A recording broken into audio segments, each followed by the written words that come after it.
Okay, so chocolate or vanilla? That was a question asked to Payday's new general manager Jonas Skantz on his debut livestream, addressing the community and talking about the plans for the future of Payday 3. Transparently, it's been living rent-free in my head, right next to the We Need You in Verdansk clip from the Call of Duty Next event for a little while now. They really want me to play Payday.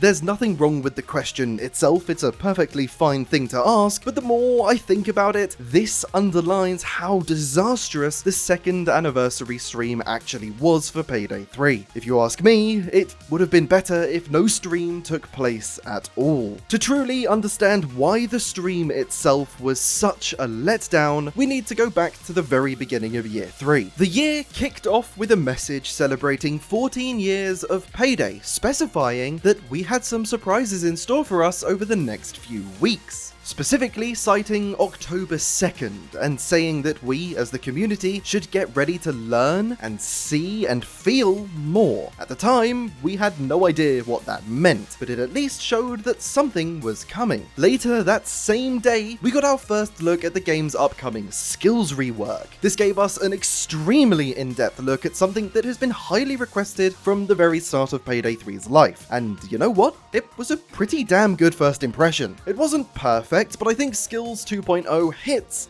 far more than it misses. The next day, we were given the dates for two anniversary live streams, one on the 25th and the other on October 2nd, the date we were told to be paying extra special attention to. The first stream on the 25th of September was a little bit of a retrospective of the last 2 years, taking a look at each of the game's major DLCs and some special guests along the way. It was a fine celebratory stream because no one was really expecting it to be anything more than that. As the retrospective stream wrapped up, we were told a little bit more about what we can expect from the next stream 1 week later on October 2nd. We were told that it would be a look into the game's future with the franchise's new general manager, Jonas Skantz. Fast forward to the very stream that had been hyped up since the start of the year, and well, it wasn't really as exciting as we all would have hoped. It started off with a pretty major blow for a large chunk of the community with the cancellation of offline mode. Although that isn't something I see as a particularly big deal, and I know I'm not alone in saying that, the lack of an offline way to play the game is something that a lot of people in the community did really care about. It's hardly a deal breaker for the game's potential future success, but definitely a punch in the gut for some prospective players that were simply waiting for the confirmation of an offline mode before picking up the game. I do think that when the day comes for Payday 3's support to end, there will be some way of keeping the game playable even after the servers are switched off. Especially since the cancellation of a fully offline way to play the game was swiftly followed by the confirmation that the team are looking into making the game run peer-to-peer. But once the offline mode was addressed, the stream continued by highlighting a 4-step process to get Payday 3 from where it is now to being the ultimate heisting fantasy. The trouble is, pretty much everything that was said throughout the stream was extremely vague.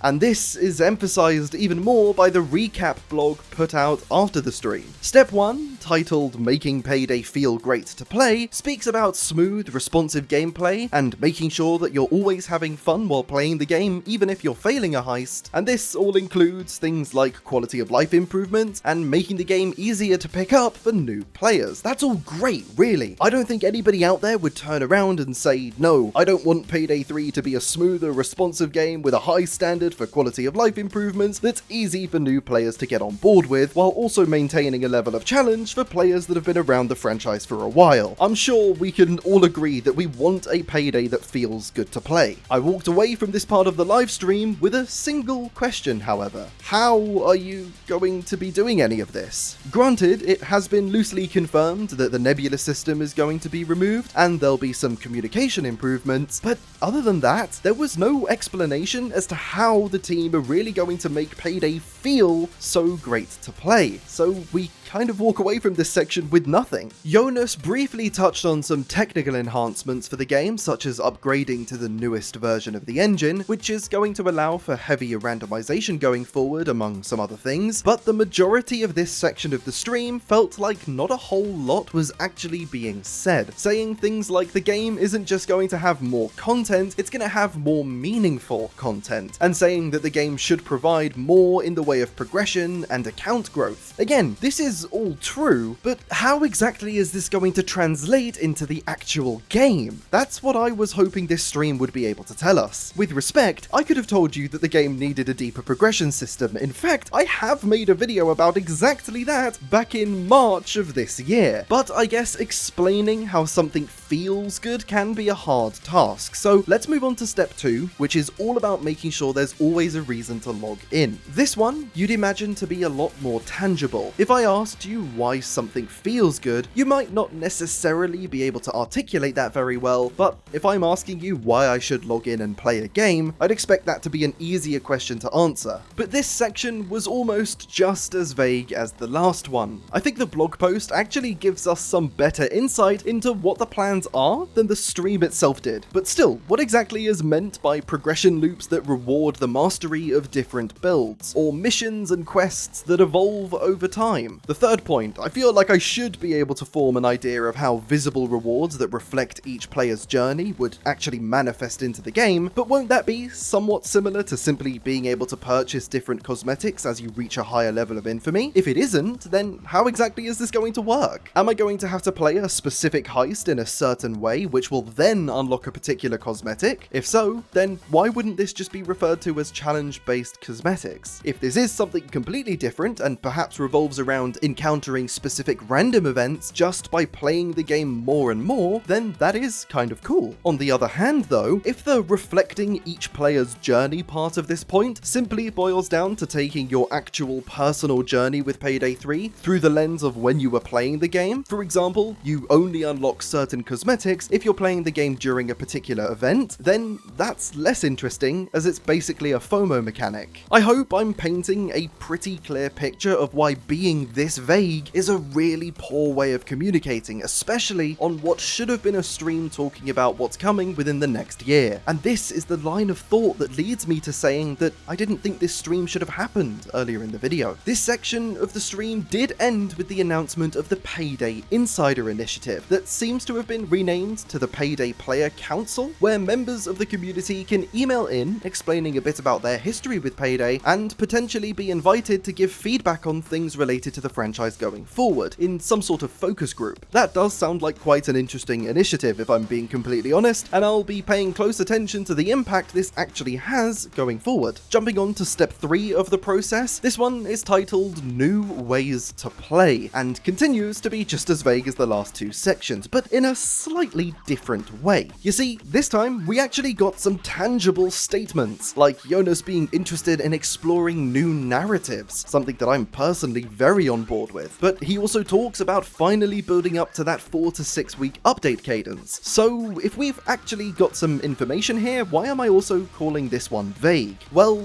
none of the information we were given actually sounds like new ways to play the game, so I'm a little confused as to why this section has been titled as such. Finally though, for the vaguest section of them all, step 4, the ultimate heisting fantasy. To illustrate my point about just how vague this section really was, I'm going to read the summary verbatim. The destination of our plans are bigger than patches and updates. It's about creating a living Payday universe. A game that provides not just content, but a sense of purpose and belonging. Progression that's interesting enough to make you think about it in bed after a night of playing. We want the player to have a heisting home, somewhere they want to return to time and time again for years to come. A hub of ongoing stories and fleshed out characters and plot lines. That last point feels like the least vague of the 3, but still, I don't really know what to make of this one right now. Those 4 points were the main discussion of the stream on October 2nd, but they were so vague that so many people watching the stream walked away feeling like nothing was actually said. We did get the confirmation confirmation of the game's engine upgrade, the long-awaited statement on the status of the offline mode, which even though it wasn't the outcome we were all hoping for, at least it's now been addressed. We were also told that peer-to-peer is something they're looking into, and that the Nebula account system is going to be removed in the future. There were also some comments about the team now having a much larger scale plan for the future of the game over the next few years, not just months, as well as confirmation that the team has increased in size, allowing them to focus on more things at once. So it's not like absolutely nothing was said, but overall, the stream was still quite a letdown. It just didn't feel like they were ready to share what the individual components of this 4-step plan actually involved, and because of that, it kind of made it look like they didn't have any idea themselves. It felt so much more like a discussion of the perfect future for Payday 3, as opposed to confirmation of the actual future we're currently moving towards. All of this was accented by the fact that they got through almost everything they wanted to talk about with quite a bit of time left before the stream was due to end. And that's when the audience was invited to share questions themselves, which I always find a particularly interesting aspect of the Starbreeze streams, as most of the things that the community want to know about and therefore ask questions about, whoever is on stream usually isn't able to talk about. And that was the same with this stream. That's not something I even want to remotely sound like I'm criticizing the stream for, because it makes perfect sense. Usually we want to know about upcoming content or the status of certain features, and usually, unless that's specifically what the stream is there to discuss, it's not something that could be shared at that point. But this of course brings us full circle to the question I asked at the beginning of this video. One of the only questions that was picked out of the chat that Elizabeth and Jonas were actually able to engage with properly was chocolate or vanilla. And as I said before, there's nothing wrong with that question, but it isn't really what I turned up to this stream for. I think the biggest problem with this stream was that it was almost set up to be the starting of the engine for Payday 3's 3rd year, and that's clearly something it was never meant to be in the first place. I can't imagine the morale in the studio was particularly high that day either, as earlier that day it was announced that Project Baxter was cancelled, which came at the cost of the jobs of 44 people within the company. I couldn't imagine what it would be like to see 44 of my peers laid off and then have to jump on a stream discussing the future. The thing that baffles me the most about this stream, and I touched on this very briefly in my last video and will be taking a much deeper dive into this in my next video, is that clearly Starbreeze have things to share with us. The company's new CEO and Jonas, who was on this very live stream, conducted an interview where they talked about multiple Payday experiences being in the works, with one maybe even scheduled for release before the end of 2025. This video has gone on long enough, so we'll talk about all of that next time, so if that sounds of interest to you or you've enjoyed this video, all I ask is that you consider subscribing. Transparently, I don't think the livestream on October 2nd should have happened. Instead, the information we were given would have been far better suited for a talking head style video instead of a stream. It should have been condensed concisely into a 10 to 15 minute video and put out as if it was a mission statement of sorts for the franchise's future, because honestly, the only things I took away from the livestream that should have been the starting pistol for the game's 3rd year are offline mode isn't coming, and that Jonas and I have the same, objectively correct ice cream preference. There is one last, very minor thing that I wanted to point out, simply because it's stuck with me over the last couple of weeks now. Just take a look at these clips back to back. Payday 3.